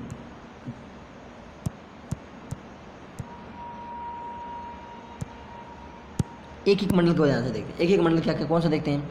सबसे पहले क्षोभ मंडल, सबसे निचला मंडल, सबसे पहले क्षोभ मंडल होता है। ओके, क्षोभ मंडल के बाद फिर कौन सा आता है आपका? फिर आता है आपका समताप मंडल। समताप मंडल के बाद आपका ओजोन मंडल। ओजोन के बाद आपका मध्य मंडल। मध्य मंडल के बाद आपका आयन मंडल। आयन मंडल के बाद आपका एक्सोस्फीयर यानी बहिर्मंडल। ये तो आपके होते हैं मंडल इतने। और इन मंडल की मैंने आपको पूरी डिटेल, एक एक मंडल की पूरी मैंने आपको डिटेल बता दी है कि किस मंडल में कितनी बीड़ी आती हैं और किस मंडल में कितने सिगरेट्स आती हैं। ओके, तो ये आपका पूरा हो गया। धूम्रपान स्वास्थ्य के लिए हानिकारक होता है। हम किसी भी प्रकार की इन बातों का समर्थन नहीं करते। ओके, चलिए अब आगे चलते हैं। नेक्स्ट, ये आपके जो जितने मंडल हैं ना, ये पृथ्वी की जो परत हैं, इनके बारे में पूरी अपनी जानकारी हो चुकी। अब हेडिंग लगाइए मानसून। किसकी हेडिंग लगाइए? मानसून। इंपॉर्टेंट हेडिंग लगा लीजिए मानसून। अब मानसून लाएंगे अपन। बरसात नहीं हो रही थी ना, अब बरसात कराएंगे कि बरसात के मौसम में तन्हाई की आलम में मैं घर से निकल आया और बोतल भी उठा लाया। उठा के देख, पता चल जाएगा। कौन सी हेडिंग लगानी है आपको? आपको लगानी है मानसून। मानसून क्या होता है? होता क्या है मानसून? ले जाएं मुझे जहाँ हवाएं हवाएं, बिल्कुल हवाओं का खेल होता है मानसून, और कुछ नहीं होता है कि रुख जिंदगी ने मोड़ लिया ऐसा, मैंने सोचा नहीं था कभी वैसा। देखो ध्यान से, मानसून की बात करते हैं। मानसून क्या होता है? मानसून आपका, मानसून घूमता कैसे कैसे? सबसे पहले मानसून की बात करते हैं कि आपकी जो हवाएं हैं, मानसून हमेशा किस पर डिपेंड करेगा? मानसून डिपेंड करता है आपकी हवाओं पर।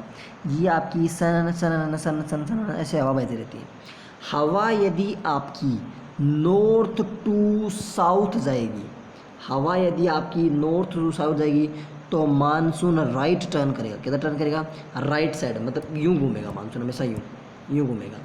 लेकिन अगर हवाएं साउथ टू नॉर्थ गई तो मानसून भी यूं घूमेगा।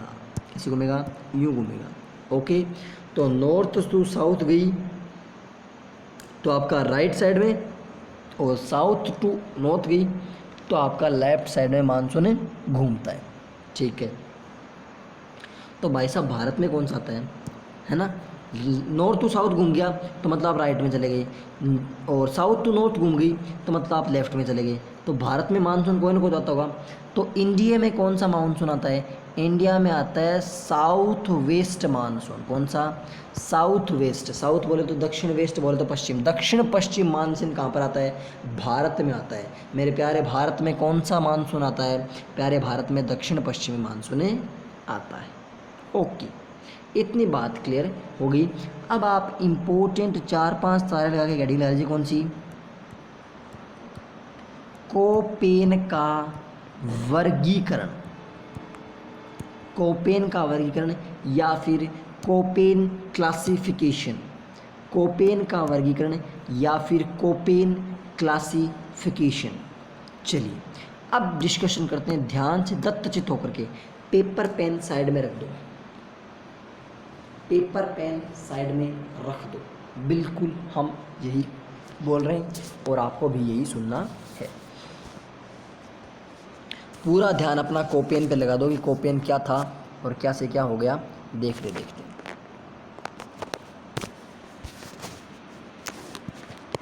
चलिए एक मिनट हम कुछ क्लियर कर दें थोड़ा सा यहाँ से। ये आपका हो गया। अगर इसका चाहो ना तो आप लोग स्क्रीनशॉट लेना, इसका यदि आप चाहो स्क्रीनशॉट लेना, अगर आप चाहो तो। ये आपका क्षोभ मंडल ले सकते हो। ये आपका समताप ओजोन मंडल ले सकते हो आराम से। ये आपका मध्य मंडल आराम से ले सकते हो। और ये आपका आयन मंडल और बहिर्मंडल, इनका आप स्क्रीनशॉट ले सकते हो। ले लिया तो अब त्रिगुण धा, इनका कोई काम नहीं। हाँ जी, अब बात करते हैं कोपेन की। सफिशिएंट पेजेस हैं इतने।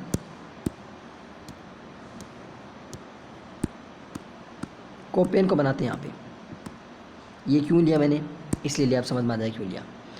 एक बड़ा सारा बॉक्स बना लीजिए। कितना कितना बड़ा? लगभग 2 2 4 2 6 2 8 और 10 लाइनों का। 10 लाइन तो यूँ आ जानी चाहिए आपकी, टॉप टू बॉटम 10 लाइन आ जानी चाहिए। यूँ 10 लाइनें, और यूँ तो आपका पूरा पेज ही मान लीजिए।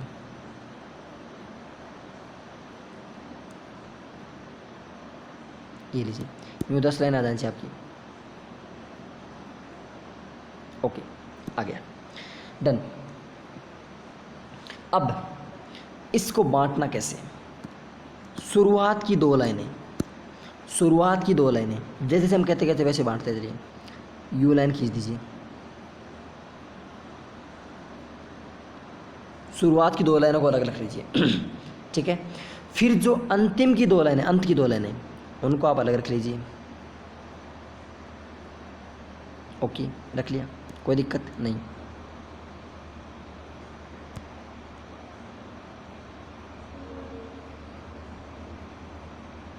ठीक है, शुरुआत की 2 लाइन रख ली, अंत की 2 लाइन रख ली। अब जो आपकी 6 लाइनें और बच गई, उनको यहाँ से इस जो आपके बीच वाला जो हिस्सा बचा है ना पूरा, देखो ये वाला, तो ये वाला हिस्सा है बीच वाला, ठीक है ना, इस हिस्से का क्या करना है, इस हिस्से आपको 3 पार्ट करने हैं। कितने पार्ट करने हैं? 3 पार्ट करने हैं। 3 पार्ट में इतना हिस्सा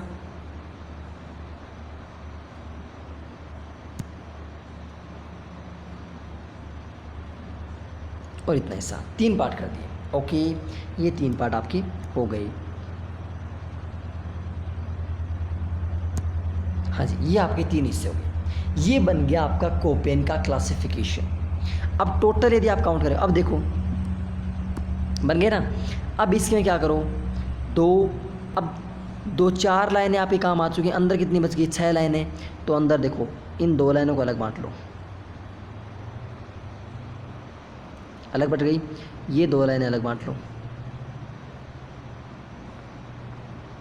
बट गया। अब देखो, अब एक बार आप कॉपी को अपने गौर से देखो, कितनी शानदार लग रही, अच्छी बन गई ना, बिल्कुल मस्त बन गई। अब अपने को मस्त बनाने से मतलब नहीं है, अब इसमें जो चीज़ें भरी जाएंगी ना, वो मस्त मस्त तरीके से भरनी है अपने को ना, और उनमें अपन डिटेल से पढ़ेंगे एक एक को।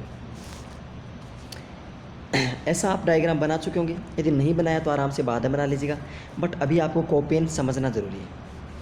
कोपेन आज आपको पूरा समझा देंगे ध्यान से। लिखना क्या है, अब करना क्या है? करना कुछ नहीं, हम बदलते हैं थोड़ा सा पेन, आप ध्यान दे लीजिए। यहाँ लिखिए 0 नीचे नीचे, फिर आप 10, फिर आप 30, फिर आप 40, फिर 60 और फिर 90। 10 0 10 30 40 60 और 90 लिख दिए। इतने में आप पे कोई भी दिक्कत नहीं होनी चाहिए। ओके, अब एक एक को उठाते हैं। और ये क्या है? ये आपके जो 10 देश है ना, ये नॉर्थ एंड साउथ हैं। नॉर्थ एंड साउथ, उत्तरी और दक्षिणी अक्षांश। उत्तरी और दक्षिणी अक्षांश की बात कर रहे हैं अपन, ठीक है ना। यानी मतलब जैसे यूएई है 10 है, तो 10 मतलब 10 डिग्री उत्तरी अक्षांश है, 10 डिग्री दक्षिणी अक्षांश। 30 है तो मतलब 30 डिग्री उत्तरी अक्षांश से 30 डिग्री दक्षिणी अक्षांश। 50 है तो मतलब 40 है तो मतलब 40 डिग्री उत्तरी अक्षांश से 40 डिग्री दक्षिणी अक्षांश। 60 है तो मतलब 60 डिग्री उत्तरी अक्षांश से 60 डिग्री दक्षिणी अक्षांश। 90 है तो मतलब 90 डिग्री उत्तरी अक्षांश से 90 डिग्री दक्षिणी अक्षांश। और 0 है तो मतलब 0 डिग्री यानी भूमध्य रेखा। ओके, इतनी बातें आपके समझ में आ चुकी हैं। अब एक एक को बढ़ते हैं। इसमें क्या लिखना है आपको? इसमें जिसकी हमने स्टार लगाया,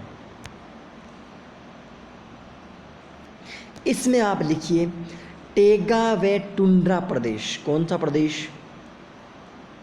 टेगा एंड टुंड्रा। टेगा और टुंड्रा प्रदेश कहाँ पर है आपके? इस ऊपर वाले पार्ट में, ऊपर वाले टेगा और टुंड्रा प्रदेश, ठीक है। टेगा और टुंड्रा प्रदेश हो गया। अभी हम इसको याद करवा देंगे, आपको याद करवा देंगे बिल्कुल। फिर आप लिखिए BSL। जितना लिखवा रहे हैं उतना लिखिए, आपको समझा देंगे हम। BSL। फिर आप लिखिए BSC, ठीक है। फिर आप लिखिए WSE, ठीक है। और अंतिम आपको क्वेश्चन लिखना, अंतिम आपको WSE इतना लिख लिया। और इसमें आप लिख दीजिए विषुवत रेखीय। कैसा रेखीय?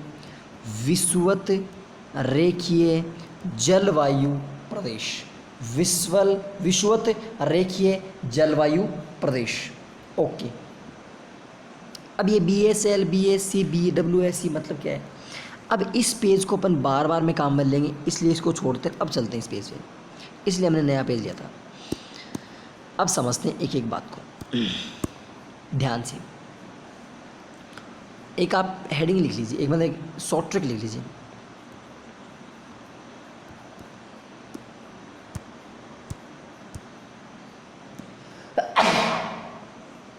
सॉरी, बंसीलाल। बंसीलाल ने क्या किया? बंसीलाल ने किया BSc। बंसीलाल ने किया BSc, और BSc क्या हो गई? BSc हो गई वैसे ही, BSc वैसे हो गई। बंसीलाल की BSc वैसे हो गई। ओके, अब बंसीलाल में इसको राउंड कर लीजिए, इसको राउंड कर लीजिए, इसको राउंड कर लीजिए। BSc WSE कितने याद हो गए? 9 याद हो गए। ऊपर वाला बचा टेगा और टुंड्रा और नीचे वाला बचा विषुवत रेखीय जलवायु प्रदेश। टोटल कितने भागों में बांटा कोपेन ने? कोपेन ने 11 भागों में बांटा। कितने भागों में बांटा टोटल? कोपेन ने टोटल 11 भागों में बांटा। अब एक एक के नाम लिखते हैं। डब्लू, सबसे पहले बात करते हैं ध्यान से एक एक। अब शुरुआत से नीचे से लेते हैं। पहले इस ऊपर वाले का मतलब आपको पता चलेगा, टेगा और टुंड्रा।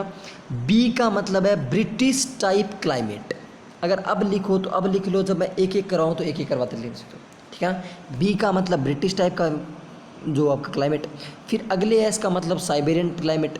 फिर अगला लोरेंशियन टाइप। फिर अगला भूमध्य सागरीय। फिर अगला स्टेपी टाइप। फिर अगला चाइना टाइप। फिर अगला वेस्टर्न टाइप। फिर अगला सुडाना टाइप। फिर अगला ईस्टर्न टाइप और अंतिम आपका विषुवत रेखीय। इसमें जितना आपको लिखा है उतना आप लिख लिया यहाँ तक। अब आपको क्या लिखना है? अब आपको लिखना है एक नंबर। एक नंबर कौन सा? Equatorial type climate. इक्वेटोरियल मतलब विषुवत रेखीय। कैसा?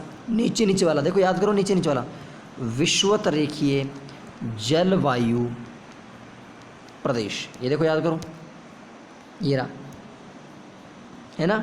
तो देखो इक्वेटोरियल टाइप क्लाइमेट, विषुवत रेखीय प्रकार का जलवायु प्रदेश क्या है? इसमें कहाँ से कहाँ तक है? 10 पर है ना, तो 10 degree north to 10 degree south पाया जाता है। कहाँ से कहाँ तक है? 10 degree north to 10 degree south. और इसके लिए हम बनाते हैं एक ग्लोब लेते हैं।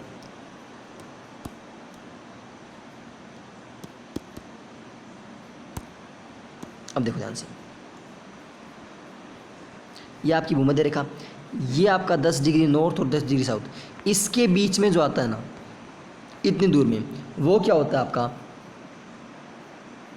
इक्वेटोरियल, विषुवत रेखीय जो जलवायु प्रदेश आता है। ये कौन सा प्रदेश आता है? विषुवत रेखीय जलवायु प्रदेश। 10 degree north to 10 degree south. इसमें क्या होता है?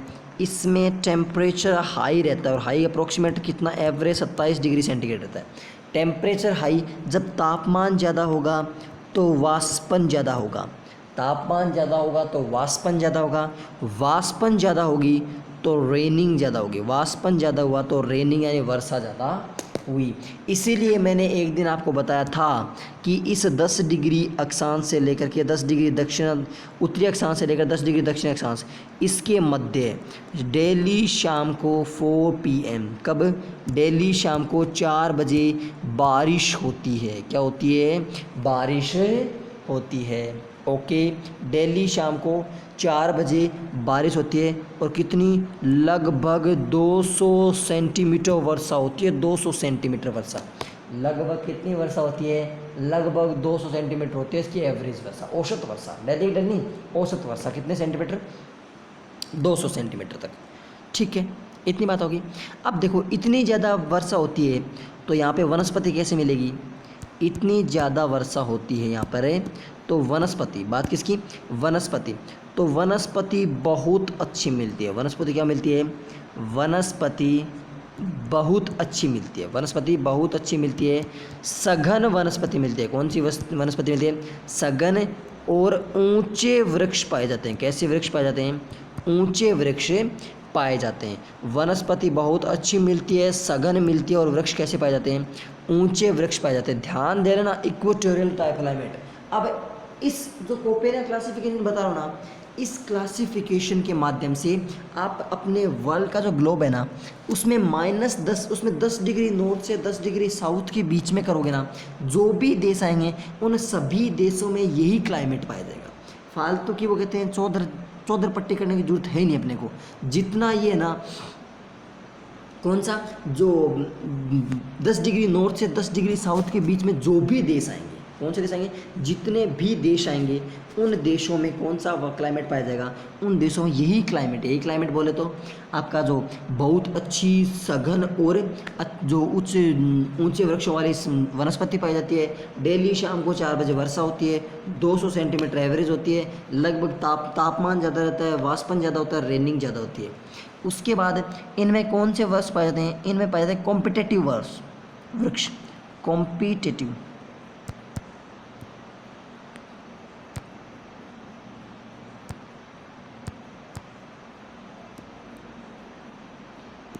कौन से वृक्ष पाए जाते हैं इनमें? कॉम्पिटिटिव वृक्ष पाए जाते हैं। कॉम्पिटिटिव वृक्ष कैसे कि मतलब पेड़ों में ऊंचाई का बोल कि मतलब ऊंचे कि वो उससे ऊंचा, वो उससे ऊंचा, वो उससे ऊंचा, तो कॉम्पिटिटिव वृक्ष पाए जाते हैं। ठीक है, नेक्स्ट क्या ये होता है 3 स्टेज टाइप। कैसा टाइप है?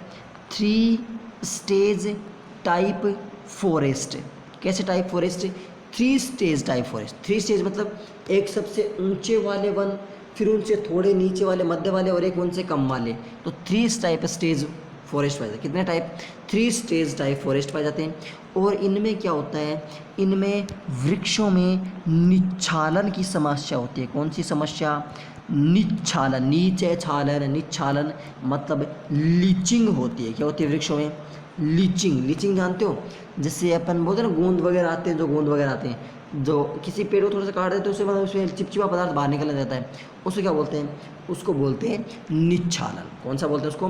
निच्छालन वृक्ष बोलते हैं। ओके, ठीक है। उसके बाद इसी में और देखना आप कौन से में? इसी पहले में अपने क्या क्या देखा? पहले में क्या होता है? बहुत अच्छी, बहुत सघन और ऊंचे वृक्ष पाए जाते हैं, कम्पिटिटिव ट्रीज पाए जाते हैं, 3 स्टेज ट्री पाए जाते हैं, और इनमें निच्छालन की समस्या होती है। ठीक है, निच्छालन की होती है। और ये जो ऊंचे ऊंचे लंबे लंबे पेड़ पाए जाते हैं ना, इनका इकोनॉमिकली कोई यूज़ नहीं होता है। Economically no use. इकोनॉमिकली इनका कोई यूज़ नहीं होता है। एनवायरनमेंट के लिए यूज़फुल होते हैं। किसके लिए? एनवायरनमेंट के लिए ये होते हैं, यूज़फुल होते हैं। कौन है? ये जो पेड़ होते हैं। कौन से पेड़? जो अपने इसमें पाए जाते हैं, लंबे लंबे ऊंचे ऊंचे पेड़ पाए जाते हैं, त्रिस्तरीय पेड़ पाए जाते हैं। उन पेड़ों में क्या होता है कि वो इकोनॉमिकली तो यूज़फुल नहीं होते, मगर एनवायरमेंटल के लिए प्रयोग में, एनवायरनमेंट के लिए क्या होते हैं? अच्छे होते हैं। ठीक है, इतनी बात आपको समझ में आ गई होगी। आ गई। तो यहाँ पे मिट्टी कौन सी पाई जाती है? मिट्टी पाई जाती है लेटेराइट मिट्टी। कौन सी मिट्टी पाई जाती है? लेटेराइट मिट्टी। ये ध्यान दे लेना ग्लोब में कि जो 10 डिग्री नॉर्थ से 10 डिग्री साउथ है, इनके बीच में चाहे कौन सा भी प्रदेश ले लो, हर एक प्रदेश की आपको यही सेम विशेषताएँ मिलेंगी। ठीक है, तो इसमें कौन सी मिट्टी पाई जाती है? इसमें लेटेराइट मिट्टी पाई जाती है। और दूसरा क्या? लेटेराइट मिट्टी पाई जाती है। और आर्द्रता, आर्द्रता क्या होगी? जब सुबह से शाम तक पानी गिरता है, मतलब बारिश होती है ना, पानी पड़े तो अट्ठे क्या होगा? आर्द्रता ज़्यादा होगी। तो वेट जो आपकी जो आर्द्रता है ना, आर्द्रता मतलब मॉइस्चराइजेशन, जो नमी है, वो क्या रहेगी? यहाँ पे ज़्यादा रहेगी। आर्द्रता क्या रहेगी? बहुत ज़्यादा। और आर्द्रता देखो पूरे दिन चिपचिपाहट रहेगी, तो हेल्थ सिस्टम क्या होगा? यहाँ का हेल्थ सिस्टम खराब होगा। क्योंकि देखो ऐसा आपके हेल्थ सिस्टम क्या होगा? खराब होगा। देखो आपने नोटिस किया होगा, आपकी ज़्यादा बीमारियां कब लगती हैं? जब तो या तो गर्मी से सर्दी आ रही हो उस टाइम लगते हैं, या फिर सर्दी से गर्मी आ रही हो उस टाइम लगते हैं, या फिर सर्दी से मतलब बरसात से सर्दी आ रही है, या फिर गर्मी से बरसात आ रही हो। मतलब जहाँ पर मौसम बदलता है ना, वहाँ पर जहाँ पर मौसम बदलता था कि मैं झूठ बदलता देखा, मैं सच बदलता देखा, मैं सब कुछ बदलता देखा, पर जिस दिन मौसम बदला उस दिन मेरी तबीयत बेकार हो जाएगी। ठीक है, तो जहाँ पर मौसम बदलता है वहाँ पर क्या होती है? आपको हेल्थ सिस्टम क्या होता है? वहाँ पे ख़राब होता है। और यहाँ पर कैसी? अब देखो सुबह शाम तक बारिश होती रहती है। यहाँ पे कौन सी कृषि होती है? यहाँ पे शिफ्टिंग कृषि होती है, शिफ्टिंग एग्रीकल्चर, जो घुमंतु कृषि है। कौन सी कृषि? घुमंतु कृषि। और घुमंतु कृषि को अपन बोलते हैं झूम कृषि। कौन सी? झूम बराबर झूम डॉट डॉट डॉट डॉट। समझ गए? शिफ्टिंग एग्रीकल्चर कहाँ पे होती है? घुमंतु या झूम कृषि कहाँ पर होती है? इसी 10 डिग्री से 10 डिग्री के बीच में होती है। इतनी बात आपको समझ में आ गई होगी। I think there is no any problem. अगर इतनी प्रॉब्लम आपकी नहीं है, किसी प्रकार की समस्याएं नहीं है, तो अगली क्या है? इसी में यूँ है, अगला पॉइंट है कि हवाएं कैसे चलती हैं यहाँ पे? हवाएं चलती हैं पूर्वी। कौन सी हवाएं चलती हैं? पूर्वी हवाएं चलती हैं। कैसी हवाएं चलती हैं? पूर्वी हवाएं। मतलब ऐसे बोलते हैं पूर्वैया बह रही है, तो पूर्व से हवाएं चलती हैं। कहाँ चलती हैं? पूर्व से हवाएं चलती हैं। ओके, ठीक है। अब इसके अंदर कुछ विशेष प्रकार के कुछ वृक्ष पाए जाते हैं। क्या पाए जाते हैं? इसके अंदर पेड़ पाए जाते हैं, कुछ पेड़ पौधे पाए जाते हैं। उन पेड़ पौधों के नाम क्या क्या होते हैं वो आपको बता देते हैं। फिर आपका ये पहला आपका कंप्लीट हो जाएगा। कौन सा? जो आपका जो पहला है ना प्रकार, इक्वेटोरियल टाइप, ये आपका पूरा हो जाएगा। ठीक है, यानी पेड़ कौन कौन से टाइप के? एक आप ट्रिक लिख लीजिए, RIM, rim, DG, S R कि रिम दीजिए सर, रिम दीजिए सर। आर का मतलब, एक ही का मतलब बताता हूँ। R means rosewood. अब ये पौधों के नाम है, मेरा इसमें कोई हाथ नहीं है। आर मीन्स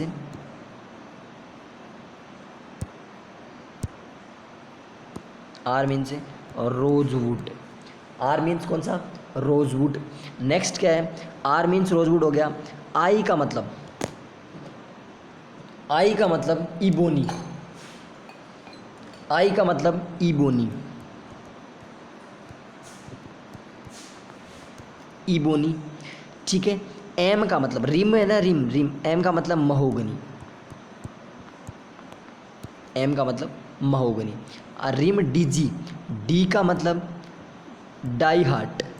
कैसा हार्ट, डाई हार्ट। ये पौधों के नाम है भाई साहब, अब मेरा इनके नाम रखने में कोई हाथ नहीं है। कहीं आप लट लेकर कि आपने ऐसे नाम लिखवाए तो लिखवाए कैसे, हमारा कोई योगदान नहीं है। हमारा कोई भी इंडिया की जनसंख्या में अभी तक हमारा बढ़ाने में कोई योगदान नहीं है ना।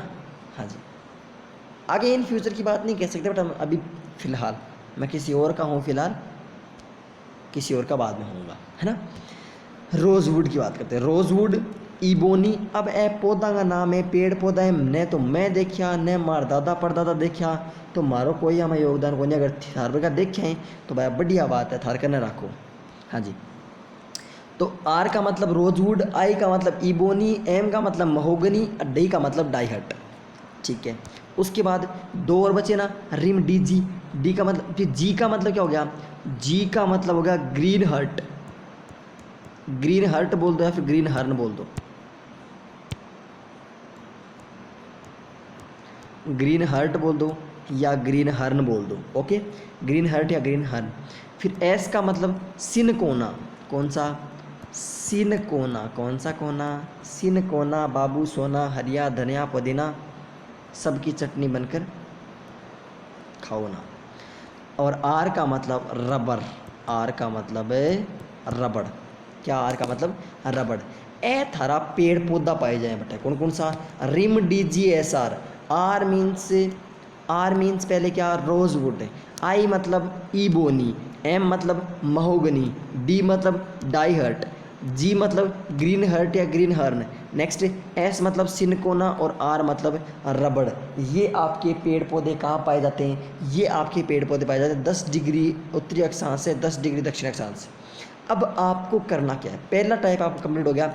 आगे बाकी के जो इसके जो 8 टाइप और बच गए ना, 9 टाइप और बच गए, 11 टाइप बटा ना, 11 मटा ना, तो जो बाकी के जो इसके 10 टाइप और बच गए वो बताएंगे आपको अगले वीडियो में। और फिर अपन इंडिया पे आ जाएंगे, फिर एक क्लाइमेटोलॉजी कंप्लीट होता है, अपना बेसिक जियोग्राफी कंप्लीट हो जाएगा। फिर अपन भारत में चलेंगे, भारत के भौतिक प्रदेशों के बारे में वहाँ पर चलेंगे सीधा, ओके। तो अगले सेशन में अपन भारत पे आ जाएंगे। अब देखिए मुद्दा क्या है, मुद्दा ये है, एक बार आपको समझाते हैं और फिर बताते हैं इनका यूज़ कहाँ करना है। ये हम ऐसे कैसे रखेंगे इसको बना करके, टेगा टुंड्रा BSL ये सब कुछ आपका देखा हुआ है, आपको समझ में आया हुआ है, ओके। और ये क्या होता है, ये भी ऐसे कैसे रखेंगे, ये भी इसके रखने की जरूरत नहीं है। बंसीलाल वैसे, मतलब बंसीलाल ने BSc की कैसे, वैसे बंसीलाल ने क्या की, BSc और कैसे की, वैसे की, ओके। इक्वेटोरियल टाइप क्लाइमेट क्या होता है, इसमें विषुवत रेखीय प्रकार का जलवायु होता है। 10 डिग्री उत्तरी अक्षांश से 10 डिग्री दक्षिण अक्षांश के मध्य कौन सा क्लाइमेट पाया जाता है, उत्तरी टाइप पाया जाता है। इसमें क्या होता है, इसमें तापमान ज़्यादा होता है, वाष्पन ज़्यादा होता है, और वाष्पन ज़्यादा होने से क्या होती है, रेनिंग ज़्यादा होती है, ठीक है। ये आपको हम बता चुके हैं पूरा, इसमें कोई दिक्कत वाली बात है ही नहीं। अब देखो बहुत अच्छी, और यहाँ पे मतलब बहुत अच्छी वनस्पति पाई जाती है, सघन पाई जाती है, और ऊंचे ऊंचे बड़े बड़े पाए जाते हैं, कॉम्पिटेटिव टाइप ट्रे पाए जाते हैं, और थ्री टाइप्स जो फॉरेस्ट पाए जाते हैं। कितने टाइप है, 3 टाइप्स फॉरेस्ट पाए जाते हैं। निच्छालन इनमें होता है, निच्छालन इनमें पाया जाता है। और जो ये क्या होते हैं, इकोनॉमिकल तो इकोनॉमिकली यूजफुल नहीं होते हैं, ये कैसे होते हैं, एनवायरमेंटल रूप से यूजफुल होते हैं ये पेड़ पौधे, ठीक है। उसके बाद क्या है, यहाँ पे लेटेराइट मिट्टी पाई जाती है। और आर्द्रता यहाँ पे मतलब क्या होती है, ह्यूमिडिटी यहाँ पे बहुत ज़्यादा होती है। आर्द्रता मतलब ह्यूमिडिटी यहाँ पे बहुत ज़्यादा होती है। हेल्थ सिस्टम बहुत ख़राब रहता है, हेल्थ सिस्टम यहाँ पे बहुत ख़राब रहता है। और यहाँ पे क्या होती है, जो शिफ्टिंग या फिर झूम कृषि की जाती है, कौन सी कृषि की जाती है, शिफ्टिंग या झूम कृषि। और पूरी भी हवाएँ चलती हैं। और इसमें कौन सा, रिम DGSR, ये यहाँ पे क्या पाए जाते हैं, वनस्पति। आर का मतलब आपको एक एक वनस्पति का एक एक प्रकार बताया आपको। आर का मतलब रोजवुड, आई का मतलब इबोनी, एम का मतलब महोगनी, डी का मतलब डाइहर्ट, नेक्स्ट अपना अगला जी का मतलब ग्रीन हट, एस का मतलब सिनकोना और आर का मतलब रबड़। ये इतनी आपको क्या पाए जाते हैं, इतने यहाँ पर पाए जाते हैं। अब यदि चाहो तो आप स्क्रीनशॉट लेना, अगर आप चाहो, इफ़ यू वांट टू, तो आप इसका स्क्रीनशॉट ले सकते हो।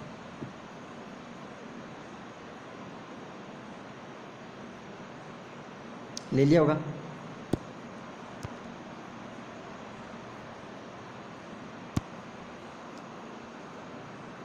अगर इसका भी आप चाहो तो ले सकते हो।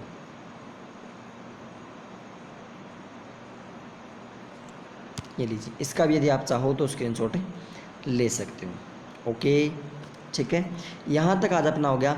अब 2 नंबर लगा के एडिंग छोड़ दीजिए, वेस्टर्न कोस्टल क्लाइमेट, डब्लू वाला। 2 नंबर क्या था अपना, 2 नंबर पे अपना क्या था, डब्लू था ना। 2 नंबर पे अपना क्या था, 2 नंबर पे अपना था डब्लू। और डब्लू का मतलब क्या होता है कि बंसीलाल ने क्या किया, बंसीलाल ने वो मतलब जैसे, तो उसमें अपना डब्लू वेस्टर्न कोस्टल की बात करते हैं। नीचे नीचे वाला था ना, तो एक आपका हो गया, फिर आपका W western coastal, western coastal climate, बोले तो पश्चिमी तटीय जलवायु प्रदेश। कैसा प्रदेश, पश्चिमी तटीय जलवायु प्रदेश, ये हैं आपके, इनके बारे में अपन पूरी बातें करेंगे। ओके अगले सेशन में।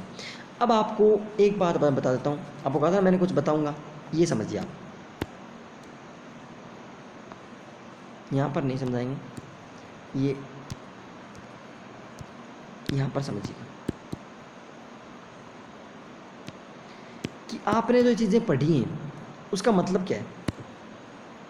देखिए ध्यान से हम बताते हैं, आपने पढ़ा जो इतना वातावरण के बारे में, तो ये आपकी मान लीजिए 10 डिग्री उत्तरी अक्षांश है और ये आपका 10 डिग्री दक्षिणी अक्षांश है। सपोज दैट, केवल आपको एज्यूम करना है, केवल और केवल आपको मानना है, और मानने में किसी का कुछ नहीं जाता। वो कहते ना, मान लेना तेरे पापा क्या जाता है। हाँ जी, तो 10 डिग्री उत्तरी अक्षांश और 10 डिग्री दक्षिणी अक्षांश, इनके बीच में जो भी देश पड़े, जो भी क्षेत्र पड़े, इनके बीच में चाहे कुछ भी आए, आज आप जाओगे, वर्ल्ड का मैप आपके पास होगा, और वर्ल्ड के मैप उठा करके आप 10 डिग्री उत्तरी अक्षांश से 10 डिग्री दक्षिणी अक्षांश के बीच में देश ढूंढोगे, जितने भी आपको मिले। इनके बीच में जितने भी देश मिले, उनका वहाँ पे मानसून देखना, चाहो तो गूगल करना और चाहो तो आपको देख लेना।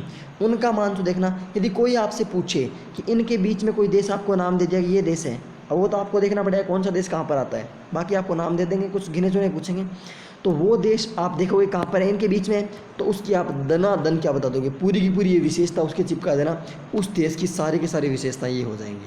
समझ में आ गया इसका यूज़। कोपेन का क्लासिफिकेशन समझ में आ गया ना। अगर कोपेन का क्लासिफिकेशन समझ में आ गया, पहली स्टेप समझ में आ गई ना, तो आगे वाला समझना भाई साहब बहुत ईजी हो जाएगा, बहुत बहुत बहुत ईजी हो जाएगा। ठीक है, अब चलते हैं, आज का सेशन अपन रखते हैं, क्योंकि अब काफ़ी ज़्यादा हो जाएगा, काफ़ी लंबा सेशन हो जाएगा, और इतना लंबा सेशन आई थिंक ज़्यादा, आज तो सुबह वाला भी 1.25 घंटे का था और ये भी अप्रोक्सीमेट 1.25 घंटे हो गया। आई थिंक सफिशिएंट है इतना सेशन, ठीक है ना। ओके, अब आपको करना क्या है, यदि वीडियो आपको अच्छा लगा तो वीडियो आपको लाइक ज़रूर करना है। शेयर आप लोग बहुत कम करते हो, तो शेयर अब कम से कम आज प्रॉमिस करके जाइए कि जितने लोग भी आप लोग यहाँ से देख रहे हो, चाहे किसी को भी करो, आप हर एक कैंडिडेट पर 3 कैंडिडेट को शेयर करेगा। बगैर कर जो लागत जगह की सोगन, बट मैं सोगन नहीं खाने का दी, कसम नहीं खानी थी। यदि आपको किसी पे ट्रस्ट होगा, आप पे किसी को ट्रस्ट होगा, वो खुद ही हो जाएगा, आपको कसम नहीं खानी है, ठीक है ना। तो वो बात है, ईमानदारी की बात है, देखते हैं कौन शेयर करता है। ओके, डेली आप प्रॉमिस कर लीजिए कि चाहे देखिए नहीं देखिए सामने वाला, वो आपकी मर्ज़ी नहीं है, डेली आप पर 3 कैंडिडेट्स को आप डेली शेयर करोगे। ओके ठीक है, और आपको कमेंट करके बताना कि मैंने शेयर कर दिया, और चैनल पे यदि आप नए हो तो उसको सब्सक्राइब ज़रूर कर लेना। और ये अपना टेलीग्राम ग्रुप है, कौन सा, रीट विद दुरीना।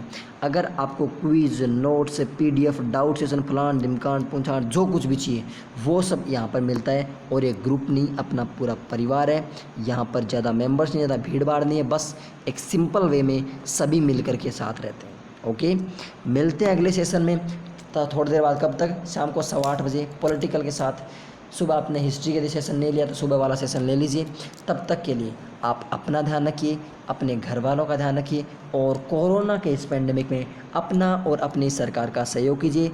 वंदे मातरम, जय हिंद, जय भारत। सेशन कैसा लगा कमेंट बताओगे और thank you for watching. Thank you.